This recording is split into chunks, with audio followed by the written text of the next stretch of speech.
बिस्मिल्लाहिर्रहमानिर्रहीम। अस्सलामुअलैकुम। Welcome to Sharmin Academy. कैसे हैं आप सब? उम्मीद है आप सब खैरियत से होंगे। हम कर रहे हैं Thomas Calculus 12th edition, exercise number 12.5। आज हमने इसकी स्टार्ट करनी है, ठीक है। एक्सरसाइज नंबर 12.5 में हमारे पास क्या टॉपिक है? Lines and planes in space, ठीक है। अब हमने स्पेस में लाइंस और प्लेन्स को डिस्कस करना है। A vector equation for the line L through point P X naught Y naught ji naught parallel to V is. आपको वेक्टर जो v है उसकी पैरेलल इक्वेशन दी गई है, ठीक है। आपके पास जो लाइन होगा l, लाइन को आपको l से डिनोट किया गया है और पॉइंट्स जो होंगे आपके पास x नॉट वाई नॉट जी नॉट, ठीक है, वो पैरेलल होंगे v के। v क्या है? आपका वेक्टर है। सो r ऑफ t किसके इक्वल होगा? r not plus T V, ठीक है। It implies date v1i plus v2j plus v3k, जिसमें जो है r आपके पास पोजीशन वेक्टर है ऑफ अ पॉइंट p, ठीक है। p आपके पास पॉइंट है, x y z भी कह सकते हैं, x not y not z not भी कह सकते हैं, ठीक है। ये आपके पास इसमें इक्वेशन है कि r ऑफ t किसके इक्वल है? r not plus T v के इक्वल है, जिसमें से जो आपके पास r है वो क्या है? पोजीशन वेक्टर है पॉइंट p का। Position vector on point p on l, ठीक है ना। एल पे इट मीन्स कि जो लाइन है आपकी उसके ऊपर जो पॉइंट होंगे ना आपके एक्स वाई जी, उसका जो पोजीशन वेक्टर है उसको आर से डिनोट किया गया है। क्लियर? उसके बाद क्या है देखिए, R is position vector of P naught X naught Y naught ji naught. जिस तरह आपके पास R point P point X Y Z का पोजीशन वेक्टर होगा, इसी तरह आपके पास जो आर है वो पॉइंट पी में एक्स नॉट वाई नॉट और जी नॉट का भी पोजीशन वेक्टर होगा। सो आर आपके पास किसके इक्वल होगा? R naught plus T v के इक्वल होगा, ठीक है। अब जिसमें अगर हम एक्स वाई जी पॉइंट्स की बात करते हैं तो एक्स वाई जी पॉइंट्स आपके पास किसके इक्वल होंगे? एक्स नॉट वाई नॉट जी नॉट प्लस टी के साथ v1 v2 v3। अब r नोड में हमने क्या लेना था? x note y note z note, ठीक है। यहाँ पर r ले रहे हैं तो x y z लेंगे। r नोड में x note y note z note plus t की जगह t और v क्या है आपके पास? v1 v2 v3, ठीक है।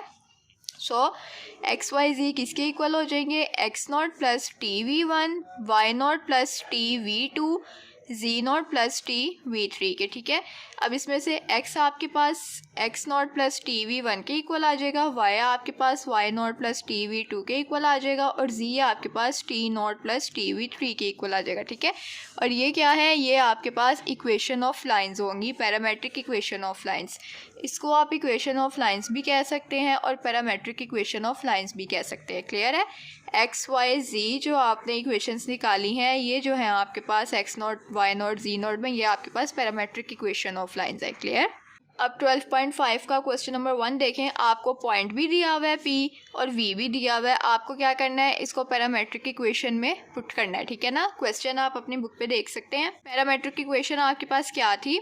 x के लिए क्या थी? X naught plus T V one, y के लिए क्या थी? V naught plus T V two और z के लिए क्या थी? z naught plus T V three. अब इसमें पुट कर लें सबसे पहले तो आपको v1 v2 v3 चाहिए, ठीक है ना। तो आप 1 i आपके पास 1 आ जाएगा, j भी 1 आ जाएगा और k भी 1 आ जाएगा, तो ये आपके पास v1 v2 v3 आ गए, ठीक है। पॉइंट्स आपके पास गिवन है। ये आपके पास P वाले पॉइंट में x नोड होता है, ये y नोड होता है और ये z नोड होता है। x node y node z node भी आ गए, v1 v2 v3 भी आ गए। सिंपल आपने इक्वेशन में इसको पुट कर देना, ठीक है। x किसके इक्वल है? x not plus T V one के इक्वल है। x नॉट क्या है? 3 है प्लस t की जगह t v1 क्या है? 1 है, ठीक है। इसी तरह y naught plus T V two, y naught -4 है प्लस टी वी टू क्या है? 1 है, ठीक है। इसी तरह z naught plus T V three, z naught में आपके पास क्या है? -1 है प्लस टी वी थ्री में भी आपके पास 1 है। क्लियर? क्वेश्चन नंबर 2 भी आपको इसी तरह से सॉल्व करना है। उसमें भी आपको पैरामेट्रिक इक्वेशंस में पुट करना है। P पॉइंट गिवन है, Q पॉइंट गिवन है। सबसे पहले आपको अब क्या चाहिए? V वेक्टर चाहिए। सबसे पहले आप P और Q को कंपोनेंट फॉर्म से वेक्टर फॉर्म में कन्वर्ट करेंगे। ये देखिए P और Q को कंपोनेंट फॉर्म से वेक्टर फॉर्म में हमने कन्वर्ट कर लिया, ठीक है। अब ये आपके पास वेक्टर आ गया है तो इसमें से आपको v1 v2 और v3 मिल जाएगा, ठीक है।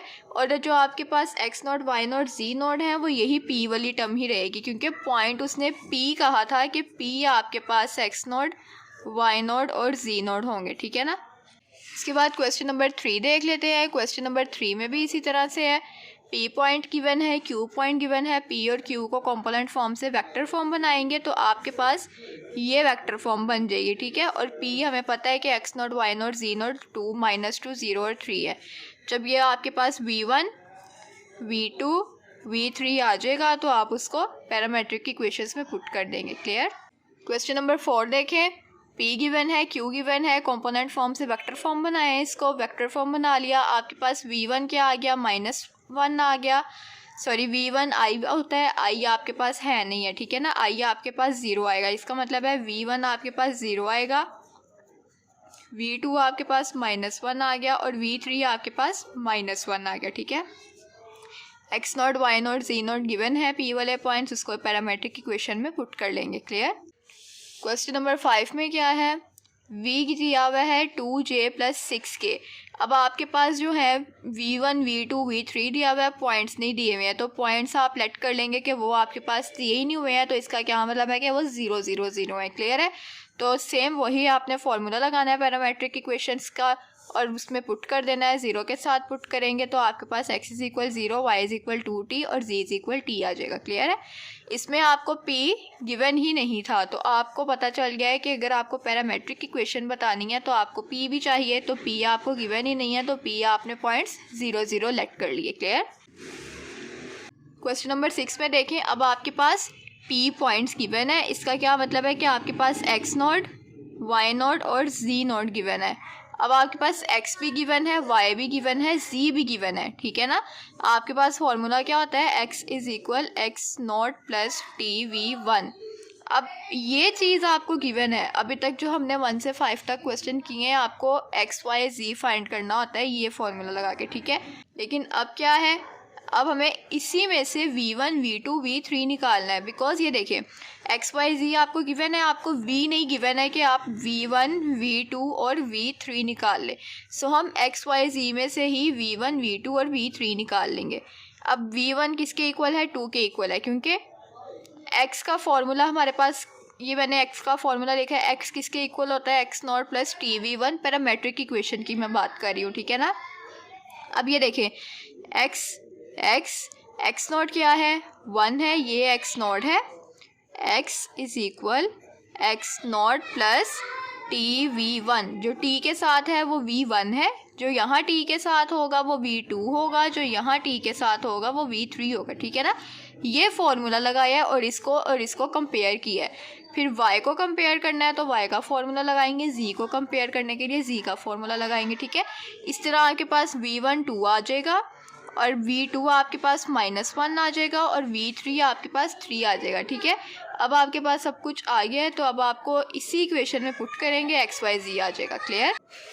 क्वेश्चन नंबर 7 में क्या है आपके पास, the line through 1, 1, 1 parallel to z axis. अब देखिए आपके पास पॉइंट है 1, 1, 1, ठीक है ना, ये पॉइंट है। क्या हमने डेफिनेशन पढ़ी थी इसकी कि आपके पास ऑन l, इसका मतलब है कि लाइन पे जो पॉइंट होंगे वो उसका r होगा, मतलब कि उसकी पोजीशन वेक्टर होंगे। तो अब आपको जो पॉइंट्स है वो 1, 1, 1 दिए गए हैं, ठीक है। अब देखें ये हमारे पास x एक्सिस है, ये हमारे पास y एक्सिस है, ये हमारे पास z एक्सिस है, ठीक है ना। तो क्या कहा गया है कि पैरेलल है वो z एक्सिस के, तो इसका मतलब है कि z एक्सिस पैरेलल है x और y के। सो पॉइंट्स आपको दिए हुए हैं, v1, v2 आपके पास क्या है, 0 आ जाएगा, क्योंकि हमने क्या पढ़ा था कि जब पैरेलल होता है तो आपके पास वेक्टर 0 आएगा तो वो पैरेलल होगा, ठीक है ना। अब x और y की बात हो रही है कि वो z के पैरेलल है, तो हम क्या है x और y को 0 लेंगे, तो इसका मतलब है कि v1 और v2 आपके पास 0 आएंगे और k में आपके पास 1 आएगा, ठीक है। सो उसको हम पैरामेट्रिक इक्वेशन में पुट करेंगे तो आपके पास इस टाइप का आंसर आएगा। क्लियर। क्वेश्चन नंबर 8 में क्या है हमारे पास, the line through 2, 4, 5 perpendicular to the plane. अब ये आपके पास जो है लाइन के ऊपर जो पॉइंट्स हैं वो 2, 4 और 5 है। ये आपको प्लेन दे दी गई है और उससे कहा है कि ये परपेंडिकुलर है, ठीक है ना। अब v1 आप यहाँ से ही निकाल लेंगे, बिकॉज 3x + 7y + 5z, यहाँ से आप v1, v2, v3 इजीली निकाल सकते हैं और पॉइंट्स आपको गिवन है, ठीक है ना। तो v1, v2, v3 भी निकाल लिए, पॉइंट्स भी गिवन है, पैरामेट्रिक इक्वेशन में पुट करेंगे आपका आंसर आ जाएगा। इसमें हमने सिर्फ यही बताना है कि पैरामेट्रिक इक्वेशन में आपको कोई भी कंडीशन दी जाएगी, आपने उसमें से अपनी एक्स नॉट निकालने हैं। एक्स नॉट तो आपको वैसे गिवन होंगे, अगर नहीं गिवन होंगे तो आप फॉर्मूले से निकाल सकते हैं। एक्स नॉट, वाई नॉट, जी नॉट आपको चाहिए, v1, v2 और v3 आपको चाहिए, आपको पैरामेट्रिक इक्वेशन में पुट करना है। क्लियर। इसके बाद क्वेश्चन नंबर 9 क्या है देखें। द लाइन थ्रो, अब आपके पास लाइन में 0, -7, 0 पॉइंट्स हैं परपेंडिकुलर टू द प्लेन। अब इस प्लेन के परपेंडिकुलर है, same to same question number 8 की तरह। ये आपके पास प्लेन के पॉइंट्स हैं, ठीक है, मतलब कि एक्स नॉट, वाई नॉट और जी नॉट परपेंडिकुलर हैं प्लेन के। यहाँ से आप v1 निकाल लेंगे 1 आ जाएगा, v2 निकालेंगे 2 आएगा, v3 निकालेंगे 2 आएगा, ठीक है ना। उसमें पुट करेंगे x naught plus T v1 में, तो आपके पास पैरामेट्रिक इक्वेशंस आ जाएंगी। क्लियर। द लाइन थ्रो, अब ये आपके पास पॉइंट्स हैं, ठीक है ना, 2, 3 और 0 perpendicular to the vector. u vector given है, v वेक्टर गिवन है। अब हमें क्या करना है, जब हमें 2 वेक्टर्स गिवन होते हैं तब हम क्या करते हैं, उसका क्रॉस प्रोडक्ट करवाते हैं, ठीक है। अब हमने u क्रॉस v करवाना है, वही पुराना तरीका है, i j k लगाया, u पे पहले u है, पहले u की टर्म वो लगाई 1, 2, 3, फिर v है, v का लगाया, ठीक है। ये आपका डिटर्मिनेंट सॉल्व हुआ है, ठीक है ना।